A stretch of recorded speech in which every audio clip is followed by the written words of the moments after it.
নমস্কার বন্ধু, আমি বাপি নিউ বিশ্বকর্মা ফার্নিচার থেকে আমার ইউটিউব চ্যানেলে সকলকে স্বাগত। আশা করি সকলেই ভালো আছেন। তো আজকের বিষয়টি হলো যে আমরা কিচেনের বাস্কেট কীভাবে ফিটিং করব। তো চলো আমার সাথে সবাই থাকো আর পুরো ভিডিওটা না টেনে দেখে যাও তো কিভাবে আমি বাস্কেট ফিটিং করছি। তো পুরোটা ভিডিওটা দেখলে বুঝতে পারবে। তো দেখতে থাকুন, লেগে থাকুন। আর যারা আমার ভিডিও তো এখন পর্যন্ত সাবস্ক্রাইব করে রাখেননি তারা অবশ্যই আমার ভিডিওটাকে সাবস্ক্রাইব করে দেবেন। আমার অনেক রকমের কন্টেন্ট আমি ভিডিও দিয়ে থাকি, যেমন আমরা পিউ পলিশ, মেলামাইন পলিশ কীভাবে করতে হয় সেটার ভিডিও দিয়ে দিই, এবং প্লাইয়ের যেসব কাজগুলো ইন্টেরিয়ার সব কাজের আমি ওগুলো ভিডিও দিয়ে থাকি, কীভাবে কোনটা করতে হয়। আর আমরা কাঠের কাজের পুরো ভিডিও দিয়ে থাকি। সাধারণত ইউটিউবে আপনার যে দিয়ে থাকে সবাই যে একটা বিষয় নিয়ে হয়তো ভিডিও পাবেন। আমার কাছে আমার চ্যানেলে যদি আপনারা থাকেন তাহলে আমরা 3টা বিষয় সম্বন্ধে জানতে পারবেন। তো চলো দেখতে থাকুন আর আমি যেগুলো বলছি শুনুন। তো আমার অবশ্যই চ্যানেলটাকে সাবস্ক্রাইব করে রাখবে এবং বেল আইকনটি প্রেস করে রাখবে।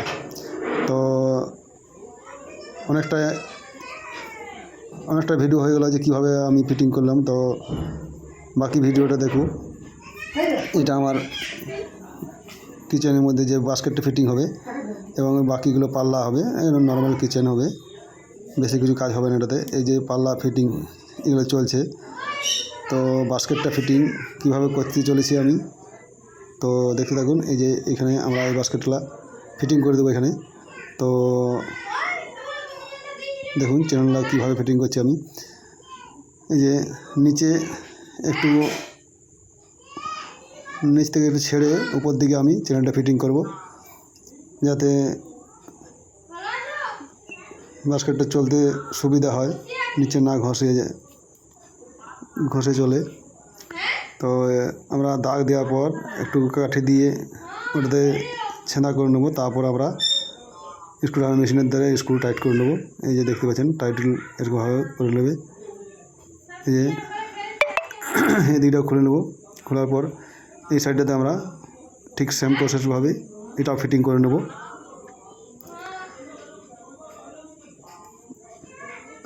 তো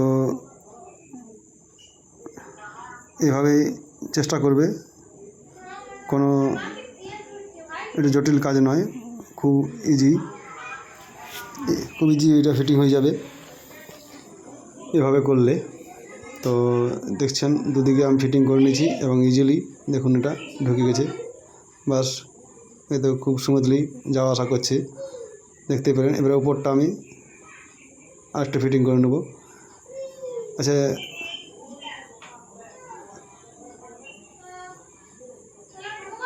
দেখছেন এর ফিটিংয়ে কোনো অসুবিধা, যদি আপনাদের ফিটিং করতে কোনো অসুবিধা হয় অবশ্যই আমাকে এই নাম্বারে কন্ট্যাক্ট করবে। এই যে দেখছেন কাঠির দ্বারা আমরা দাগ দেওয়ার পর একটু ছেঁদা করে নেব। তারপর আমি স্ক্রুড্রাইভার মেশিন দিয়ে স্ক্রু টাইট করে নেব। সেম প্রসেস, নিচে যেমন করলাম উপরে সেভাবে করবো। মাপটি কিন্তু সঠিক হতে হবে, টানা বাঁকা যেমন না হয়, নাহলে আপনার বাস্কেট ইজিলি চলবে না। এই যে দেখছেন। তো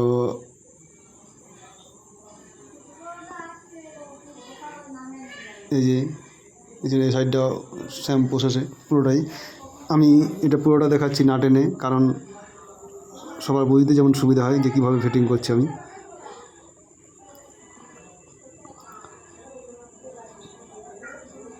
এটা খুলে নেব। আমার লক থাকে, সেই লকটা টেনে খুলে বের করার পর আমরা এখানে ফিটিং করে দেবো। তো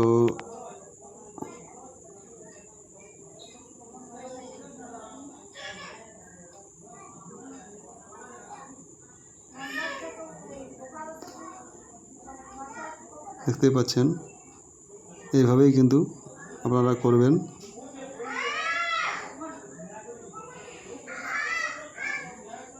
জাস্ট কিচেনের হাইটটা কম ছিল বলে 2টো বাস্কেটে আমি কাজটা করে দিলাম। এটা 3টা বাস্কেট সাধারণত ব্যবহার করা হয়। তো কিচেনের হাইটটা অনেকটাই কম, তার জন্য দুটো বাস্কেটে আমি এটা কভার করে দিলাম। তো আপনারা যখন করবেন দেখে নেবেন ওর হাইটটা কতটা আছে, সেই অনুযায়ী করে নেবেন। 3টে বাস্কেটে সাধারণত ফিটিং হয়, তো এটা দুটো হলো।